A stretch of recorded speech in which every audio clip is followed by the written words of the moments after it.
Well, it's over. Very sad day here at the Thorgi compound. Hi, everybody.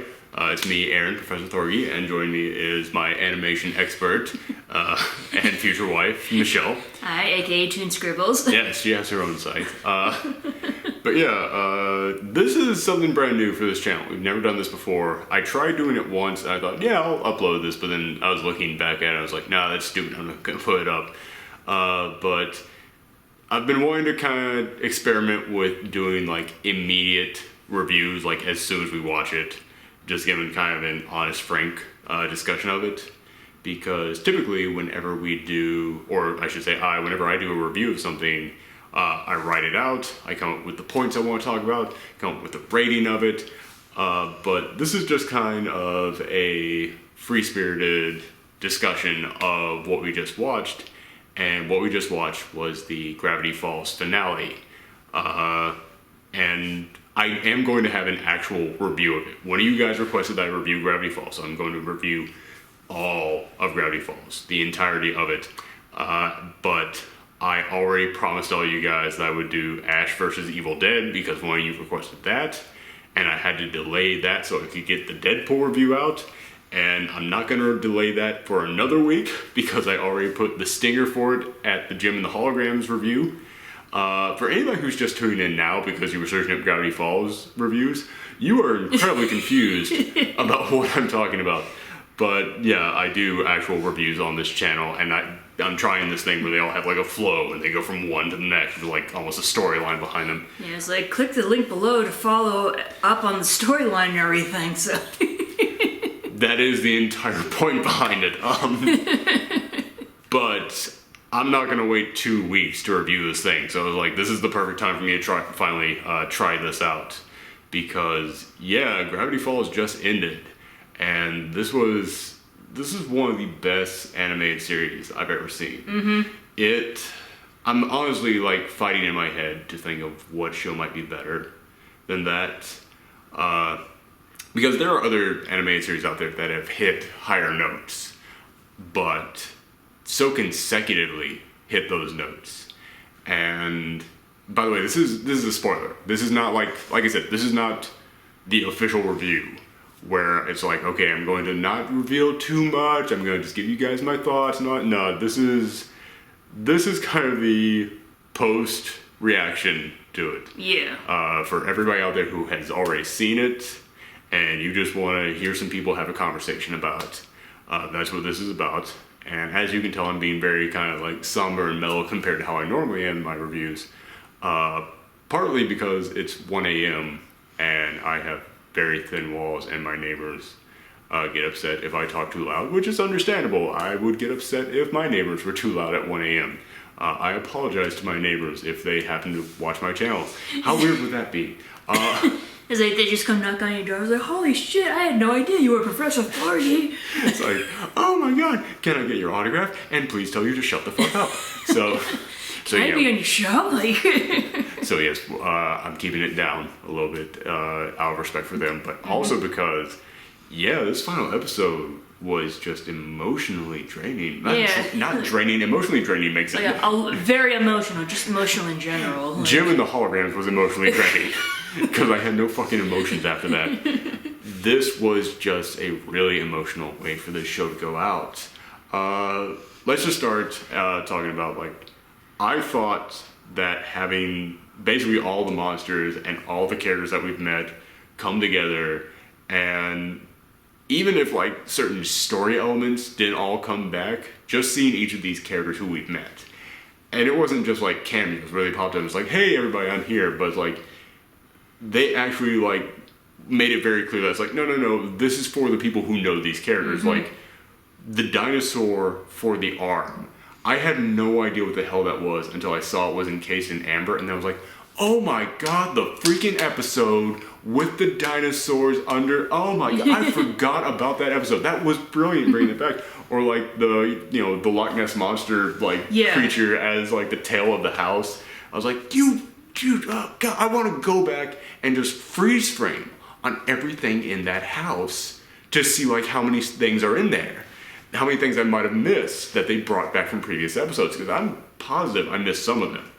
But yeah, it's like, that really was a great way of wrapping up this series, because it was like, no, for all of you people out there who have watched all of this, we remember it all. It all exists, it's all there, we're bringing it all here. I thought Mabel's sweaters just came back in a wonderful way. The fact that she like had one specifically for every single person there, I thought that was wonderful. And the fact that she tied them all together to make the parachutes that they jumped in. It's like, God, who would have thought that Mabel sweaters would be almost like a plot point? Excuse me. I was just happy to like see the monsters like reunite, and like, cause like, you know, throughout the series, like some of those monsters were bad guys and everything, and like, you know, Dipper and Mabel had to like fight with them and everything. But it's like, no, we this is our home. We need to protect it. That's why we're all coming together and putting aside our differences. Well, and I think that's kind of great, because the feeling that I always really got from the monsters on this series was that they weren't really monsters. They just lived here. That's it's kind of like calling a lion a monster because it tried to eat you. It's like, no, that's just how it exists. You never really got a sense of evil from any of them.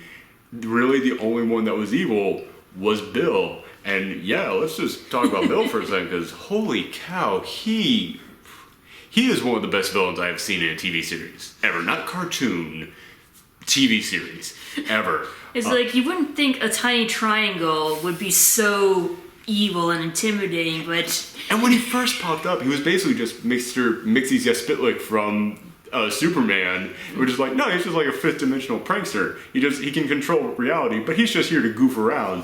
And then, God, the way that they escalated that guy, I mean, we're talking specifically about like the final episode. And this didn't happen in the final episode, but it was like the episode before this, when Weird Again begins. And he, like, the thing he does to Pacifica's dad, in which he just goes, you know, that's a really good offer, but instead, I'm going to exchange all the holes on your face. And you see, like, his eye and his mouth and, like, his ears coming out of his nose and, like, and his eyes were screaming. That's one of the most horrifying things I have seen on television, that I don't know how they got that on a kid's show. That was insanity to me. That like, they did that. That freaked me the fuck out. That seriously did. It's like, you can have like blood gushing from like dead animal taxidermy things, but like you can't have like a gay couple. Oh, let's talk about that. But what you're referencing is that in the Cupid episode, when the white guy came, it's kind of, for anybody who's a big like Gravity Falls fan who follows this, you probably already know this, but they wanted Tim to actually hook up a gay couple in that episode, and he was actually also going to have the I don't know exactly the term for it, but like the little symbol around his neck, it was going to be like for same-sex couples. Like the I think it was like genderqueer or something. I think that there's a specific term for it, but like the little like symbol around his neck represented like cisgender or genderqueer. I don't remember the exact term, but it's like basically he was like, no, we're trying to promote love for everybody on this, and Disney came in and said, no, you can't do that.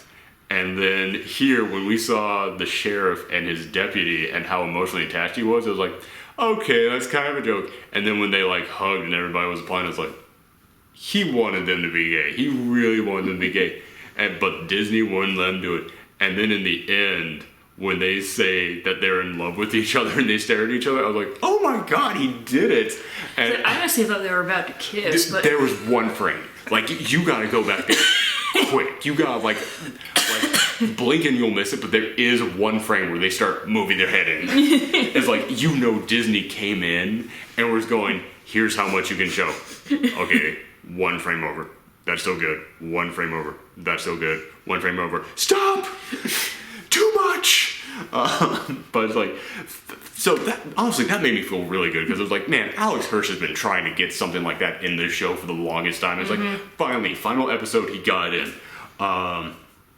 But yeah, it's like, you made a good point about that. It's like, yeah, they wouldn't allow that, but they would allow what Bill did to that dad's face. Although, I mean, yeah, there's like, again, this is something that, I'm a big horror movie fan. And I constantly hear people, when it comes to horror movies or to action films, when people go, oh, where's the blood? How come you didn't put blood in here? I'm like, blood is not that effective. Blood, because blood is just a thing that you can put in there, and sometimes you can use it effectively. And that scene of what he did to Pacifica's dad, I was like, that's the scariest thing I've seen, and there's no blood. It just goes to prove it's not what you put up there. It's how creative you are with what you put up there. That's what can really freak people out. Because that was messed up. But that happened a couple episodes ago. I'm sorry. That's one of those things that has haunted my dreams ever since I saw it. So I'm still, I still have it on the brain. But yeah, onto this final onto this final episode. Bill, easily one of the best villains I've seen in a TV series. Just based on personality and, the animation of it. The animation of, all the little twists and turns that they did with him and the way that he changed was amazing. Do you have anything to add to that? I mean, you're the more of the animation buff than I am. Well, it's you pretty much said it. It's a lot of gorgeous animation, not just in the finale, but throughout the entire series. But it's they definitely pulled out all the stops for the finale, and like they say, if you're gonna go out, you might as well go out with a bang, and that's exactly what Gravity Falls did. Yeah, I especially love the design of Bill's temple when they're running around in it. And I really loved that when Dipper and Mabel were running around, you really did get that feeling of these kids are gonna do it. They're gonna do it. Although I will say the way that they defeated him, when it got to that moment when Ford said, no, it has to be me, I was like, I know exactly what's about to happen here. That doesn't make it bad. Just because you can call what's going to happen doesn't make it bad. That's something that a lot of critics kind of don't understand. It's about the execution. Yeah, and it's the execution was great. I mean, when it came down to it, and you saw Stan kind of having his redeeming moment there, when he was the one that really took him out, and just the way that he trapped him in that tiny shack where it all started. This big cosmic thing comes down to, he's trapped in that tiny shack. That was really just gorgeous. And when he looked at that photograph, I started getting a little bit choked up. Because Stan is one of the most complex characters. He really is. Again, not saying for a cartoon, not saying for a kid's show, but for anything on television, Stan was one of the most complex characters. Are there any negatives that you would say to this final episode? Well, it's like you said, Stan is a complex character, and not only does he have his pros, but his cons, and he did show his cons in this episode. It's we can't fight this guy, we had to stay hidden, and that was pretty much his attitude, and he had trouble making up with Ford and everything, and that almost cost them their lives and stuff. So that's always been a con of that. Yeah, that's definitely one of my cons with this episode, because that to me is one of my big quarrels. It's one of those cliches that I absolutely can't stand. Is when it's okay, we finally have the way to defeat this thing. The apocalypse is happening. When there's that threat that is so big that everyone should definitely come together, but there's that one guy who can't get past his emotional stuff. It's that one guy who can't drop his baggage, and he just wrecks it for everybody. And don't get me wrong, the way that they defeated Bill was a way better ending than what they were going to do, because that was another little problem I had. It was great that circle came back, that we finally understood what that was for. But it just seemed too simple. It just seemed so that's been this whole time? Yeah. All you gotta do is just hold hands and you defeat him? So the way they actually defeated him was way better than that. Way better than that. But it was one of those things where it was dude, Armageddon. Everything's crashing around. I know that this kind of speaks to your character. But at the same time, I have a hard time believing that anybody, when those stakes are that high, would still go, no, you corrected my grammar, that's it, that's the last straw. It's I could see him coming in here, don't get me wrong, like I said, I like that we got to see those two guys bond there in the cage when they came up with a plan. I like that Stan got his redemption. I like that he earned Ford's trust. I thought that was great, but it was one of those things where it was you seriously just could not get over yourself when the apocalypse was on the line. That drove me nuts, really did. And it's not just him, but I also have a big problem with Pacifica in this episode, because I loved what they were doing with Pacifica earlier in this season, when it looked like she was finally kind of starting to learn and finally starting to redeem herself. I was like, she's going to actually have a really good character arc, and I really wanted to see her and Dipper finally like starting to grow closer together. Like the episode when he was trying to get rid of the ghost for her party. I thought that was an amazing episode for her character, and I loved seeing those two kind of starting to come together. And I'm not like a shipper. I'm not one of those guys who ever like sits around going like, oh, I want to see these characters hook up. I'm more one of those guys who's like, who's supposed to hook up on this show? Them? All right, I will judge how well you execute that. I don't really form my own personal OTPs in my head, but this was like one of those few times in which I was like, I really hope those crazy kids get together, because then it would be an arc for her character, and Dipper would find a relationship with someone of his own age. Plus, Mabel spent the entire summer trying to hook up with someone, so I think it would be kind of ironic if Dipper was the one who actually found love. But yeah, it seemed like, oh, they're gonna do some interesting stuff with those two, and she's gonna have a great character arc. And then they just dropped all that for this final episode. Like, they hit the reset button on her character, because she went right back to how she was before. Maybe it's because Mabel was around. Like throughout the episode where, you know, Dipper was like getting rid of the ghosts in the house, it was like just mostly those two together. Yeah.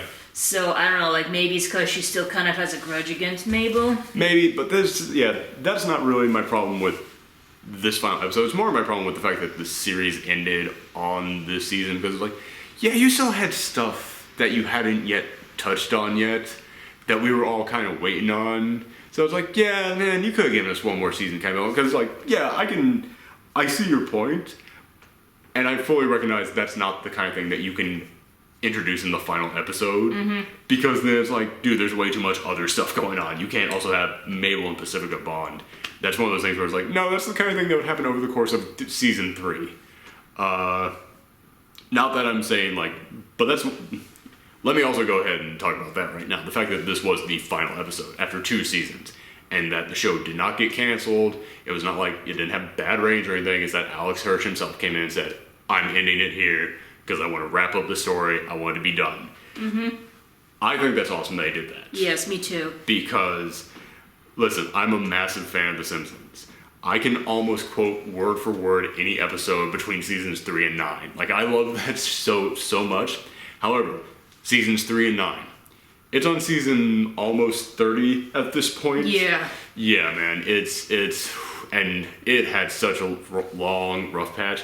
And just speaking of like kid shows, what's going on with the Fairly Odd Parents right now? You gotta be freaking kidding me with that. Like, as a grown man, I should not be getting this emotionally attached to that show. Although I watched that when I was a kid. Like, I grew up like when that thing was first starting and was really enjoying it and loving it. And I remember when they introduced the baby on that. Yes, poof. And I was like, dude, you totally just jumped the shark. And I thought it ended. Because I remember they had like a live action movie. Yeah, they did that too. And he's like... was so dumb. Was so bad. And you think they would end after that, but no. And the live action movie ends with him losing his Fairly Odd Parents, because he's like, yeah, now I'm an adult. I moved on, and this is it. And it's like, that was a terrible episode, but it's like, finally, you're done. You're over with it. Nope. Came back, and now they have to share Fairly Odd Parents with the neighbor kid, and now they introduced a girl side character. It's like, oh my god, you guys are so trying to just pump out whatever you can from this. Like, I feel like that this is like the difference between Nickelodeon and Disney. Like, Nickelodeon refuses to like give up their cash cows and insists on like milking them dry, whereas Disney seems to be the complete opposite. That is so fucking weird to me. That is so weird, because I grew up in the days of Rocko's Modern Life and Ren and Stimpy, and I'm not coming in here, I'm not one of those guys who's like, oh, Ren and Stimpy was perfect. No, like, I love that show as a kid, but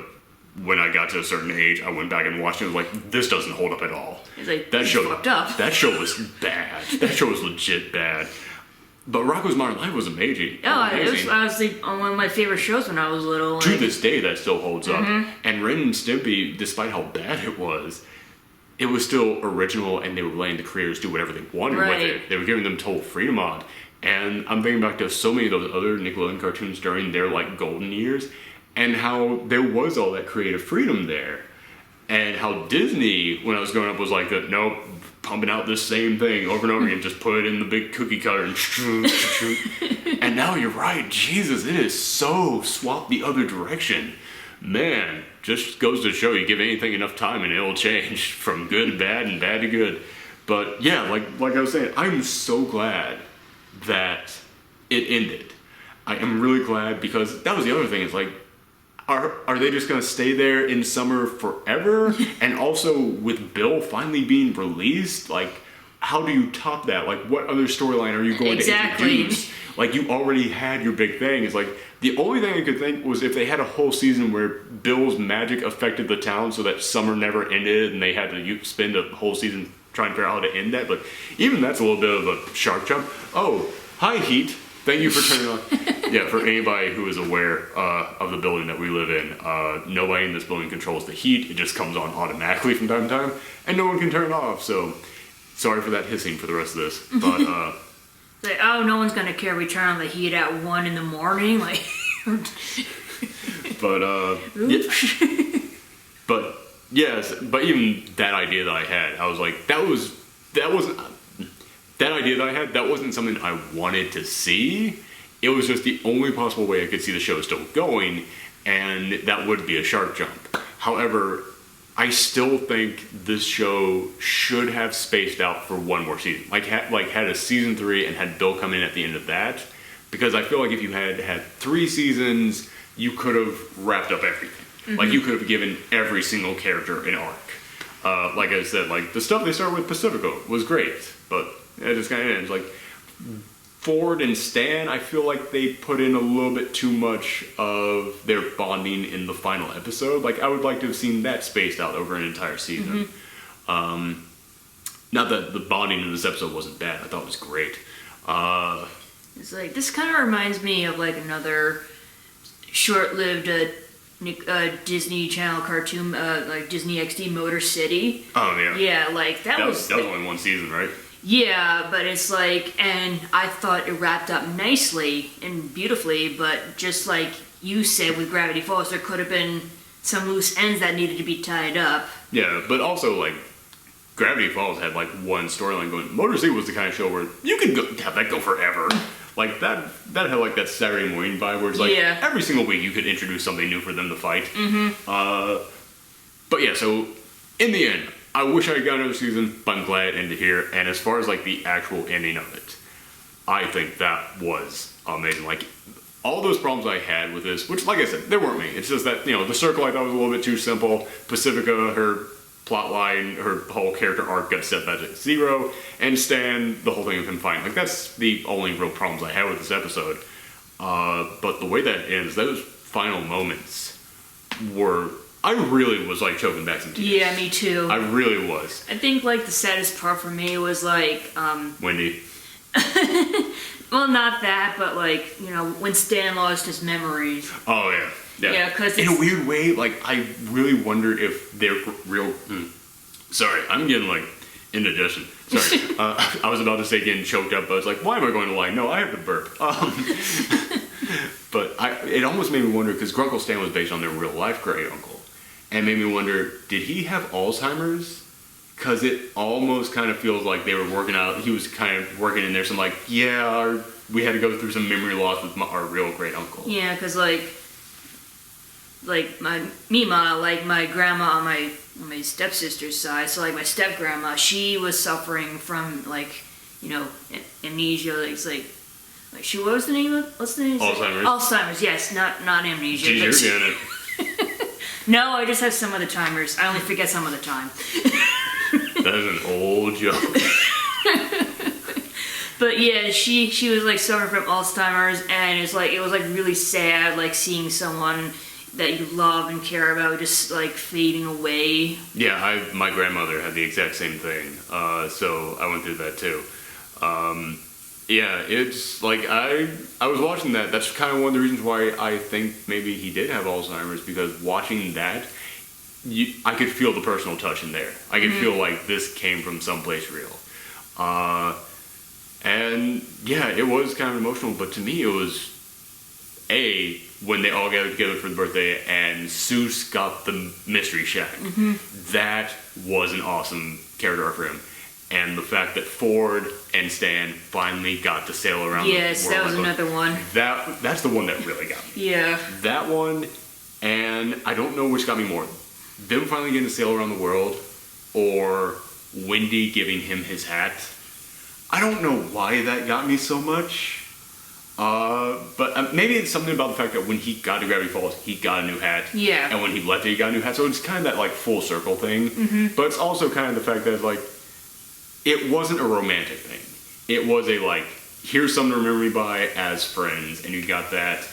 So you got that sense that Dipper grew up, but also like that they really did bond, that they really did get close, and kind of it's an important lesson because it wasn't a romantic thing. You get that sense that Dipper learned that lesson. That it's like, hey, I can have friendship with a girl. It doesn't have to be romantic in any way.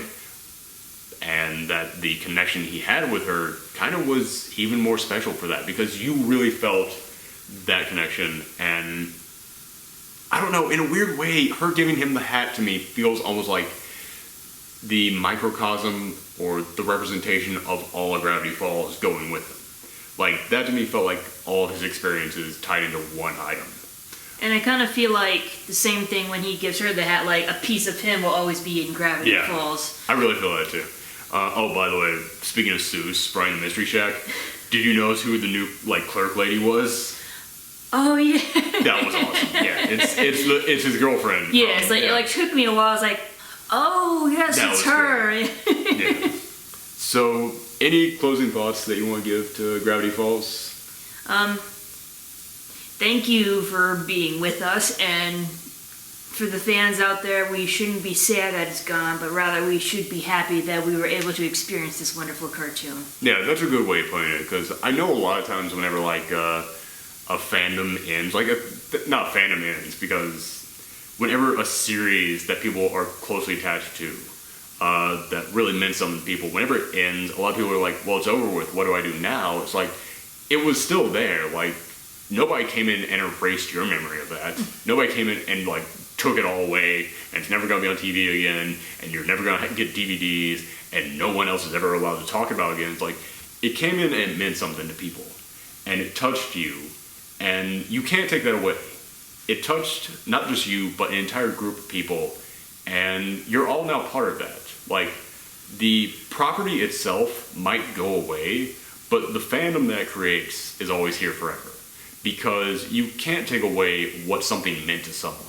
And if it meant that to you, then it meant that to so many other people as well. So I guess, Gravity Falls is one of those shows that it's really going to mean that to people.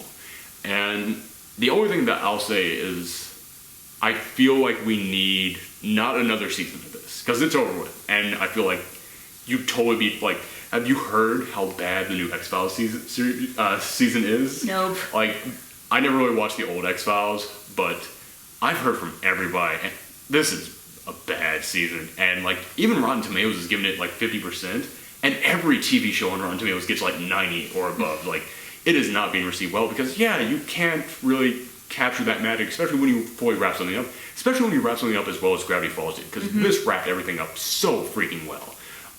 But I feel like when you see that final note and it says "See you next summer," I just want a movie.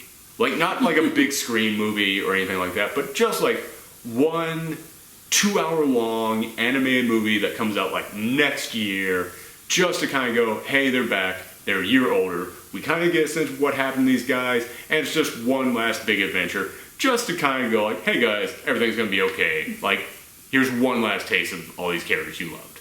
So, thank you guys for watching this. If you want to see us do more post reactions, post reviews, and those things where we review it right after we see it, things like this which are more casual and we're just kind of talking to you guys, let me know that, because it would be really easy content for the channel. But also let me know how you felt about the end of Gravity Falls. Let me know that in the comments down below. And like I said, this upcoming weekend I have the Ash vs. Evil Dead review, which you pointed this out. It's shocking how well these two things go together. It's like, this is really kind of like the kiddie version of Evil Dead. There's a magical book. There's a weird demon thing that possesses people. It's like, it syncs up really well. All you need is Dipper with a chainsaw in his hand. I'm shocked no one ever like did something like that this season. It's like, I'm shocked like Grunkle Stan never got like a chainsaw hand for like one episode, because he would come in, he would have a great groovy. I don't know if I was trying to do Ash or Grunkle Stan with that one. But yeah, so I've got that coming up this weekend, but next weekend I have my review of all of Gravity Falls. So thank you guys very much for tuning in. Come back next time. Oh, and before we forget, I have Gravity Falls buttons still available on my Etsy account. I'll put a link to that in the description below. Yeah, if you guys want to buy some Gravity Falls buttons it's from just, her. the show may be over, but the love for it will still continue, and you can show your love with these buttons. That was an amazing pitch. All right, bye everyone. Bye.